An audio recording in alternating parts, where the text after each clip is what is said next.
Some businesses scale by numbers, others by names they never forget. I didn't get into this business to make money. I got into it to care for people and to make sure they got the best care possible. His clients don't fill a pipeline. They fill a dining room, a hospice bed, a silence. You build a relationship with your clients and their families. You always want to do the best you can. Most people see care as a cost. He saw it as inheritance. When other businesses from the outside were to come in, they weren't providing the level of service and care and attention that I thought was appropriate. In a city built on odds, he built something you could bet a life on. This is Bob Swadkins. Our adventure today takes us to a very interesting company that I think is in a big mega trend. Right now, all the boomers are retiring, and I think there is a lot of money, a lot of need, and a lot of things that are going to change in the space. And we are here now with a very interesting entrepreneur in Las Vegas, Bob Swadkins. He has built a company in less than 10 years in this space, in the senior care space, called Golden Heart Senior Care, as you can see there. Bob, welcome to Vegas Voices. Thank you for having me. I'm glad to be here. Let's begin with your origin story. Sure. What inspired you to enter the senior care business and start this company? Sure. At the time, back in 2015, actually, my wife and I had a conversation, and she was interested in getting into the senior care space. Her father at the time was suffering from dementia, and it's a very debilitating disease, as you can all imagine. So we got into senior care. We researched the different franchises and the opportunity to go solo. We decided and we settled with Golden Heart Senior Care. It took about a year to get licensed through the state and so forth, and figure things out. And we opened with our first client in September of 16. So we're off to the races here now. We're almost going on 9 years with clients here. In Sun City. We serve the entire Las Vegas Valley. We've added a couple of different other businesses to our structure. We have a residential care home that's a memory home in Henderson, which is called Golden Brook. It's a fantastic home.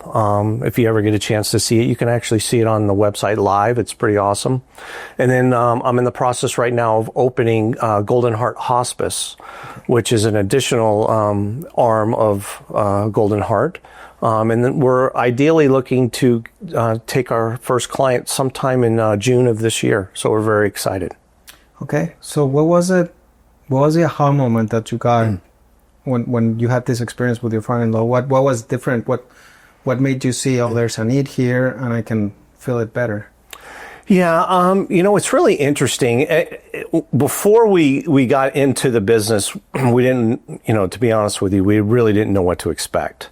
There's not a lot of information that's out there. You can talk to different people who own businesses like this, and you'll get a myriad of different stories. But you certainly learn a lot when you're in this and you jump in. One of the things that I learned immediately was there's more people who need care than there are people who are providing care, which is a huge problem.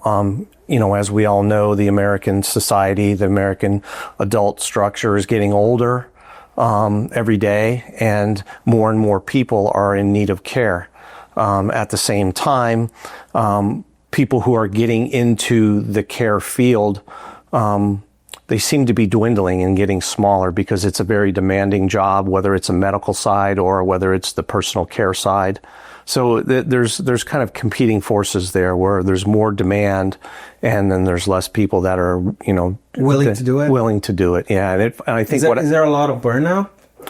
There can be. Okay. There can be. I think, the medical side of it learned a huge lesson during COVID, and so did the personal care side. I got full time into this business in October of 19, which is about 3 or 4 months before COVID hit. Wow. And, when I got into it, things were going pretty smooth. And then when COVID hit, it was a big eye opener for everyone. Things really slowed down a lot. No one really knew what to do or how to handle it. And there was a lot of fear there. And I think that fear drove a lot of people out of the care industry. I think it's starting to come back to a certain extent. Wages are rising. The government is paying more in certain aspects, whether it's VA or Medicaid, for caregiver services. So that's helping. But at the same time, there's difficulties with, the tax base and how much can we really afford to, contribute to continue to have these wages go up. So it's difficult at times with respect to the pool of caregivers that's available. Right, but that's what entrepreneurs do, right? Right. We find problems and Right. find solutions to. Right, we do. And, Golden Heart, I think overall, not only Golden Heart, but I refer to them as the Golden Companies. Okay. The Golden Companies overall has been pretty successful in finding very caring, nurturing, and desirable caregivers, I guess, if you will. My team here does an amazing job. I'm so proud of them. The HR team, the scheduling team, our marketing team, we do an amazing job of trying to make sure we have the right caregivers working for our team. We don't bat 1,000, but we strive for that, and the procedures that we have in place to try to find the right caregivers is really important, and I think it allows us to be successful. What do you look for in the perfect caregiver? The perfect caregiver, they need to be nurturing, they need to be caring, they need to be trustworthy, because you're inviting these people into your home, and oftentimes it's like a match. It's like almost like a dating game to a certain extent, where you have a caregiver who wants to provide care, and then you have a client who needs care.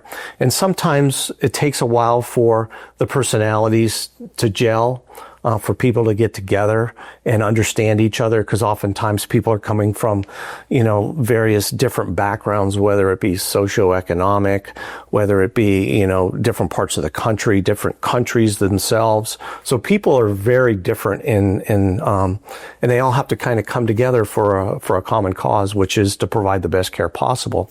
Now, sometimes it doesn't work, we have to make caregiver changes, but I'd say about 95% of the time, the caregivers that we send in, the clients end up loving their caregivers. It takes a little bit of time for that bond to come together, but after that, it's like, I only want, Sally as my caregiver, for example. So there's a bond that's definitely created on both the caregiver side as well as on the client side. How many people can a single caregiver give service to? It all depends on what the schedule of the needs are for the actual client. Mm-hmm. We have clients that need care as little as 3 hours a day, all the way up to 24/7. So if you have a 24/7 client that gets care 365 days a year, that caregiver will generally work a 40-hour shift. It's a pretty standard shift. If the client let's say a client only needs 3 hours of care, then the caregiver will kind of fill their shifts so they can work between 2 to 3 different clients a day, depending on the needs of the client. We try to meet the needs of the client. Sometimes it's difficult, but sometimes it just falls into place. That's amazing. One of the things that I know about you is that you like going above and beyond. How does that look like at Golden Heart, and do you have a story that sets your team apart? Yeah, I mean, one of the things that, I like to really kind of impress upon our staff is the fact that, the client always comes first. I didn't get into this business to make money.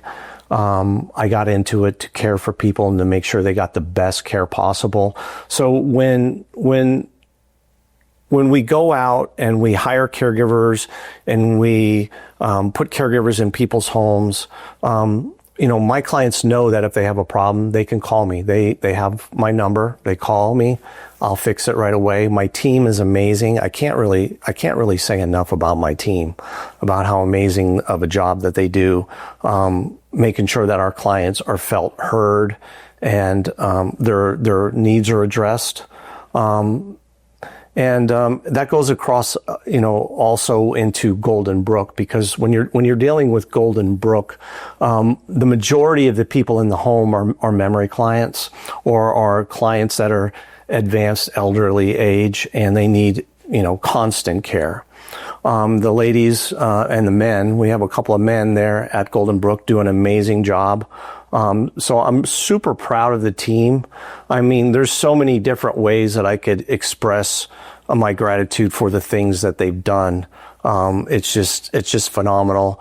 For example, at Golden Brook, the house manager, she likes to celebrate Cinco de Mayo. So she cooked a huge meal at her home, brought it all in for the residents, invited, all of the family members to join. And we had a great time. I mean, it's really a fantastic kind of an event for everyone to enjoy, not only the residents of Golden Brook, but also, the caregivers and the families that are involved with the clients. So everything's connected in a certain way. It is. It's all. What I'm trying to do is set up the business to be somewhat vertically integrated, where you have. Basically, what we're doing is we're passing off our client to the next level of care, but keeping it in the family. So I have Golden Years, which is a concierge service that handles clients that don't need care, but they need help in other ways. Whether they need bill pay service, they need mail service, they need someone to make sure that they get good quality service if they're having a new air conditioning installed or a new washer or dryer or something like that. And then you go to Golden Heart, which provides personal care in the home. Or in, whether it be in an assisted living facility or wherever it may be. And then, our clients stay with us for however long. And then, as we age, we need to progress up the care ladder. And then Golden Brook is the next option, which is, basically, a memory place, also assisted living. So they stay within the Golden Company's family, and we get to know these people. We get to care for them for the remainders of their lives. And then, eventually, most people will end up on hospice. So that's the next part of the vertical integration. At some point in the future, maybe we'll be adding a home health element to it. But we're taking it one step at a time and making sure we perfect what we do. Once we perfect it, then we can reevaluate how we want to handle it. You're vertically integrating based on the human life cycle. I find that amazing. One of the things that you mentioned is about the concierge service.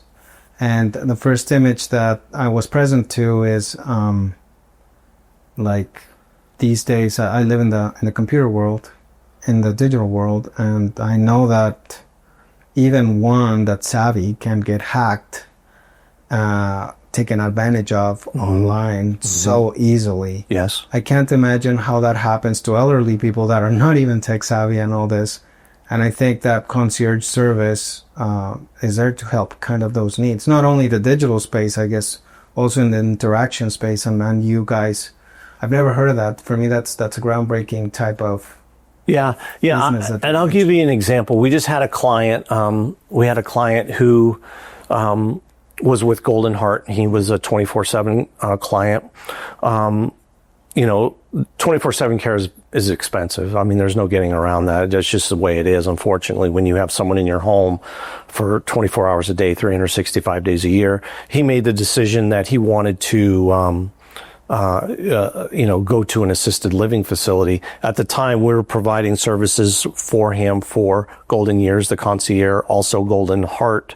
At the time, we assisted with him in selling his home through a licensed broker, making sure everything went perfectly with respect to all the paperwork and everything else. And then he moved into Golden Brook as a resident of our residential home. So we've seen this particular client go from Golden Years to Golden Heart, now to Golden Brook. and at some point he'll be in Golden Brook more than likely for the remainder of his life, and then he'll be on Golden Hospice, at that point when it comes time. Is there other people in the space doing this vertical integration? Because I know several people that are in the space, but they only have like a home, or they have the anchor home. You think that way you're doing it is a little groundbreaking within an industry that's so bread and butter and so predictable? Yeah. I mean, generally what you see is you see people either on the medical side, so you'll see home health and hospice, right, or you'll see people on the personal care side. They may have a personal care company and they may have a home, but you don't see it generally crossing over from the personal side to the medical side. So perhaps it's, I'm sure there are companies out there that are doing it. I haven't seen any. You've come across it just as you see a need needs to be filled, I'm going to put it in. Yeah, one of the things that really frustrated me, and it became very apparent when I was dealing with Golden Brook, the residential home, because we have people from the outside. Everyone who's in Golden Brook has to be either under home health or under hospice. So if they're not, when they move in there, they have to be under some kind of medical attention. Someone has to provide medical oversight for them because we're a non-medical home.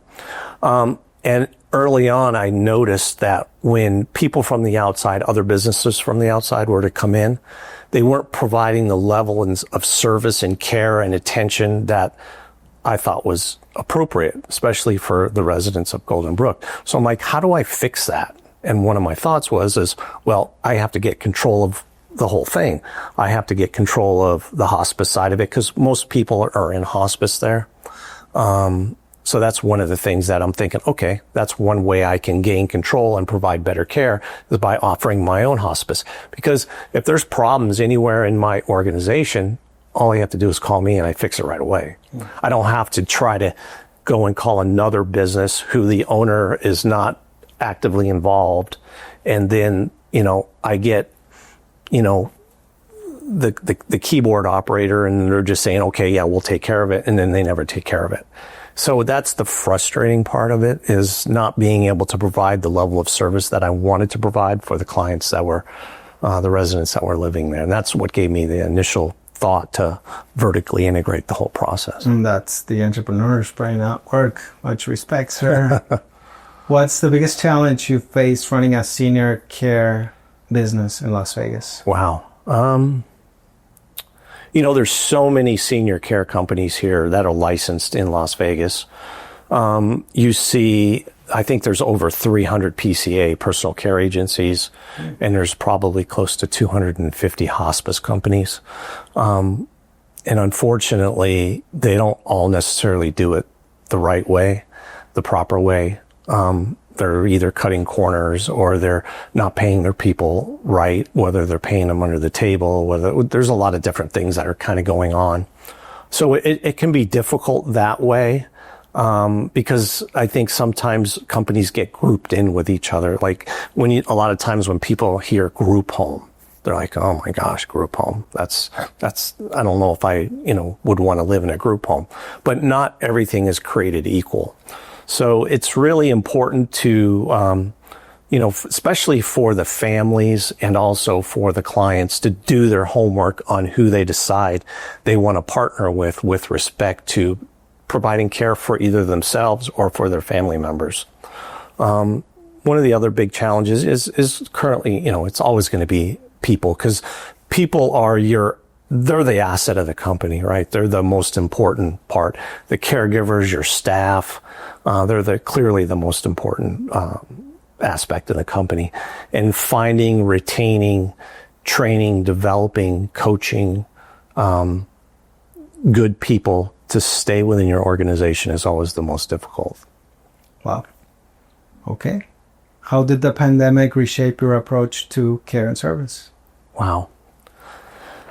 Well, when COVID hit, it really turned everyone upside down because of the fact that no one really knew. I mean, the last pandemic was 1920. So there wasn't very many people around to really kind of provide any kind of guidance on any of that. With respect to how it changed our business, It really shocked the system, I think, because what happened was a lot of people were like, initially, we don't want anyone in their home. And then about 6 or 8 months into the pandemic, it flipped. At least for our company, it flipped.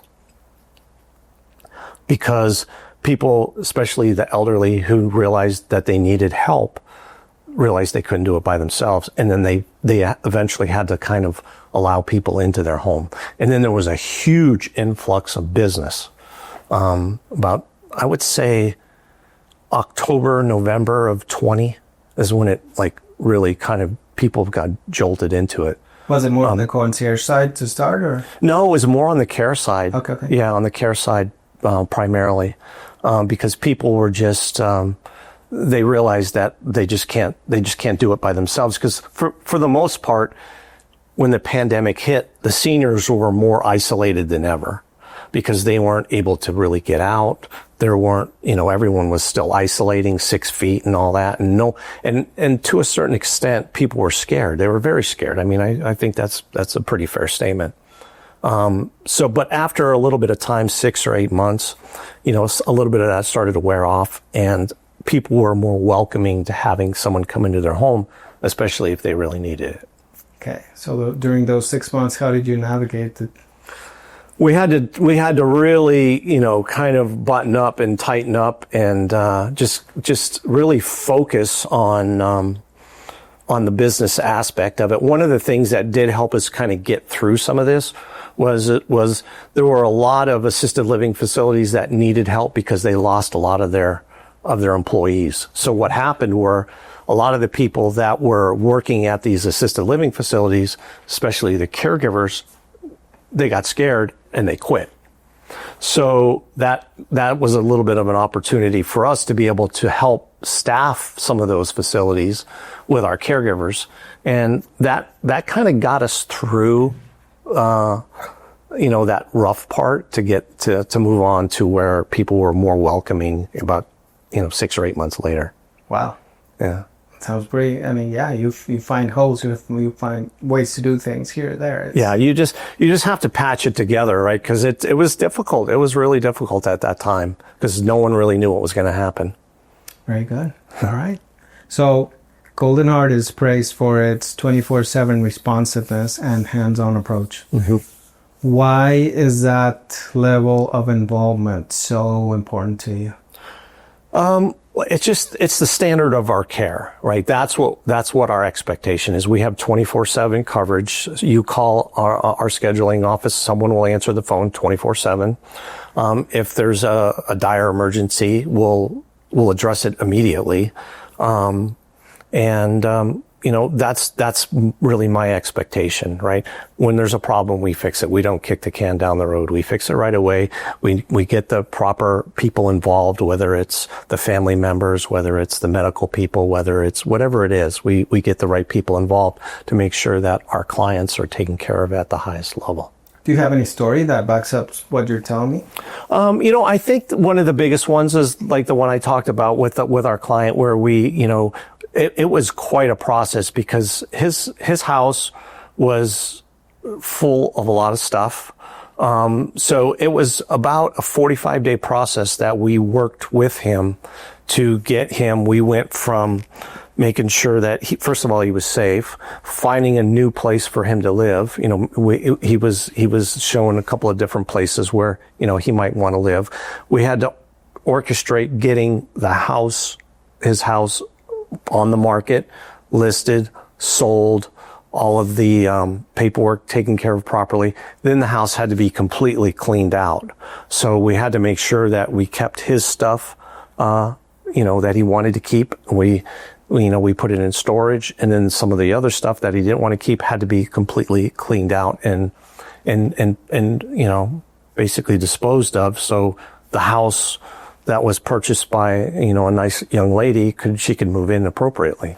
Yes. So that's just one of them. I mean, there's 1,000 different things that we do on a daily basis, especially with our schedulers.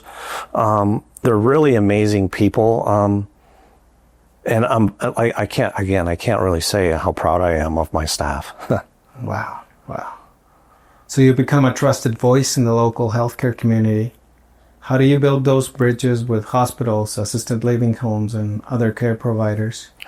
It's all, this business, especially when you're dealing with hospitals, assisted livings, skilled nursing facilities, acute centers, it's all about relationships.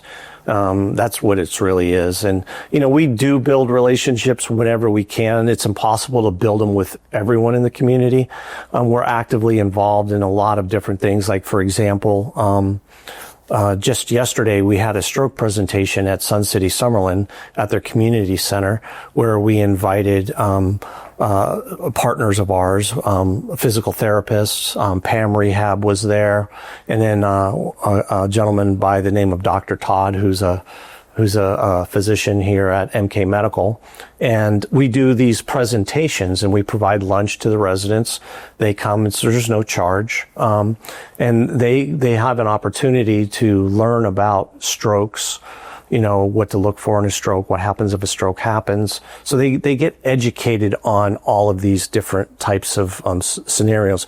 We also put on fall presentations. We do Alzheimer presentations with the Alzheimer's Association as well as the Cleveland Clinic.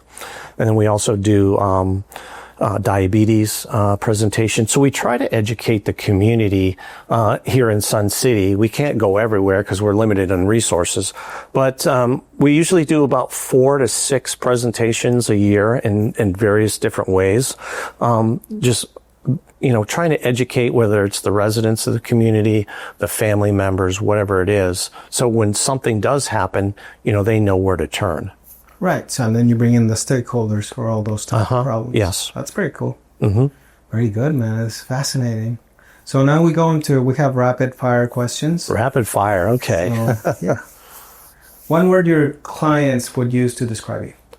I think they would say trustworthy. I mean, I think they believe that they can trust me when they call me. If they need something, that I will, I can't always fix all of the problems, but I will tell them, what I can do, and I will live up to my word and, do the best I can for them.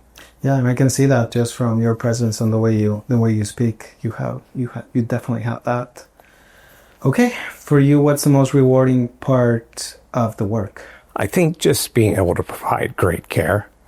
I see the looks in the faces of my clients, as whether it's on the Golden Heart side or on the Golden Brook side.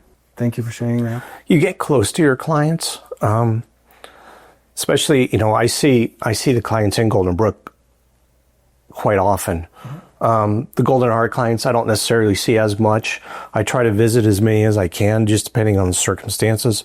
But you build a relationship with your clients, and their families.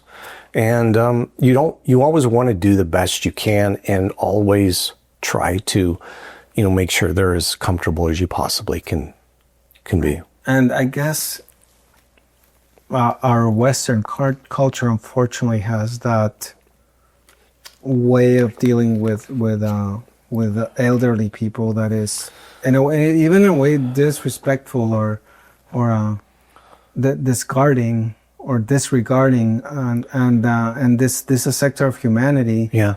That you get to do and make a difference for, right? Yeah. Other people are just really not caring for. Yeah. In their own family. Well, yeah. And it is different than perhaps other countries. And I think what happens is the American culture in and of itself is very much a mobile culture. So sometimes they don't necessarily even live where their parents live, or their parents move away.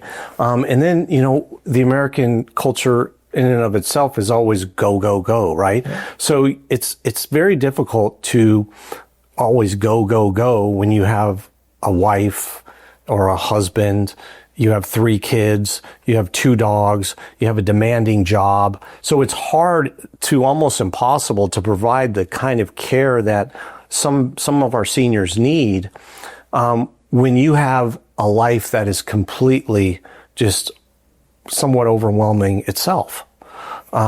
So when you're able to step in and provide that level of assurance to the family that, hey, we got this, we're going to take care of your family member, whether it's the father or the mother, or it could be the sister, it could be any number of people.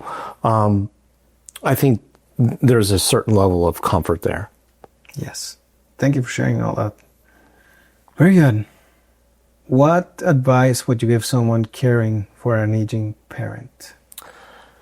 Get educated. Get educated on it. Because there's so many different things that are going on out there. And the other thing is, and what I mean by get educated is the biggest problem of family members who care for a loved one in their home is burnout. And they don't realize that there are resources in the community that can provide some level of respite care. Whether it's, allowing, let's say it's a daughter caring for their mother and the mother lives in the home, right? So that, and let's say the daughter's, not working. So they're together all the time, but you need a break. You need to come up for breath. 3 or 4 hours, 2 or 3 times a week gives you that break. And that's where your service starts. That we could easily do something. And there are other services too, that are out there that, there's adult daycare. I know that's another, opportunity for people to kind of get respite or to, provide care at a reasonable price with respect to, busy families and things of that nature. So it's really about getting educated, and don't let yourself burn out if you're going to be caring for your loved one in your home. Very good. Okay.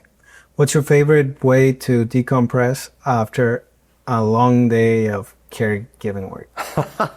Well, I'm not doing a whole lot of caregiving, if you will, but I try to keep the train on the tracks, right?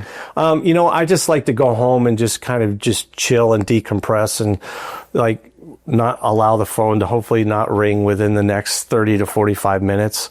Grab something good to eat, and then just talk to my daughter or my partner, and just kind of chill. That's the best way for me, at least. Very nice. So if you weren't doing this, what would you be doing? Gosh, that's a really interesting question, because, the first 32 years of my working life, I was in the casino industry, and the casino industry is, for the most part, polar opposite to what I do now. Different place, yeah. And if I would have known what I know now 30 years ago, I would have never gotten into the casino industry. You would have just come in directly into this? Yeah, I would have. I think, I love the senior care industry. I like the entrepreneurship of what I do. And I don't think I would have definitely gone down that road if I didn't, kind of get caught up in that when I was a lot younger. Well, go for service, not for the money.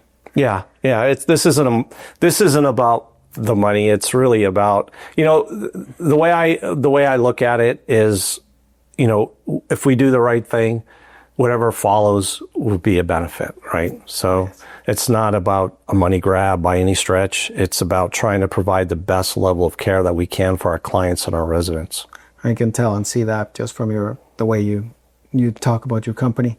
So you've recently expanded with new services. We talked about it a little bit. What's next for your company, for Golden? Yeah, one of the things I'm really excited about is artificial intelligence in the home. Okay. With respect to care, because there are, like I mentioned earlier, there are so many people that need care, but either can't afford it or there's not enough, caregivers to provide it, whatever the case may be.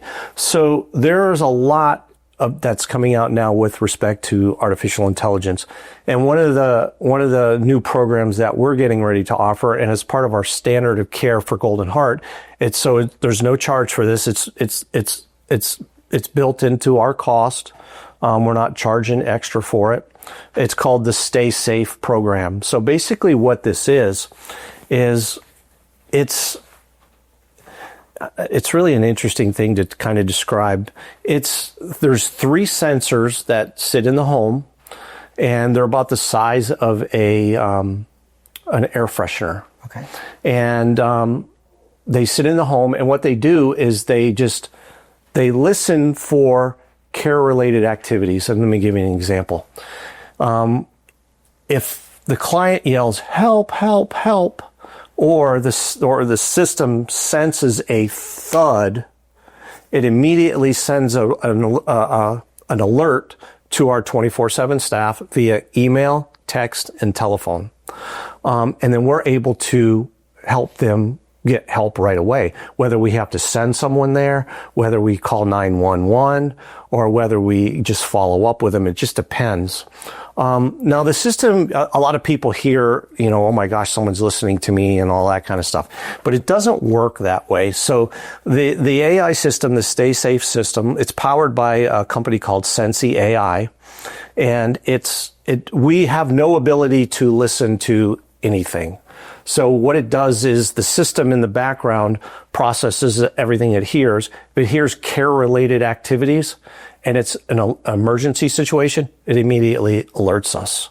And then we get a notification and we get like a 15-second audio of what it is.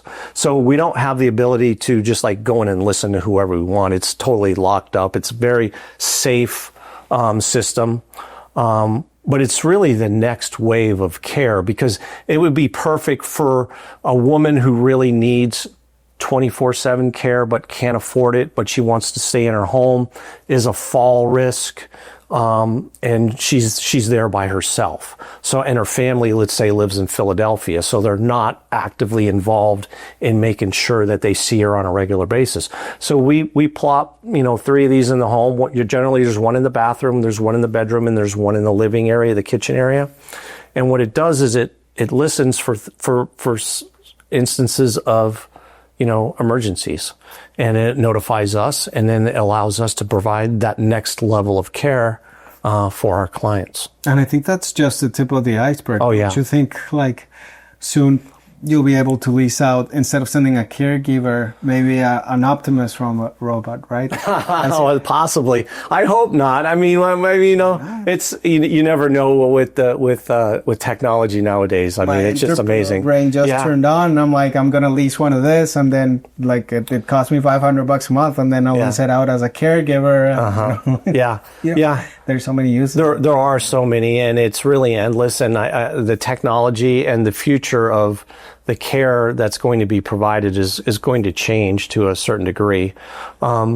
There's still nothing like a really great, caring, loving, nurturing caregiver that comes in and takes care of your needs when you're in your moment of need.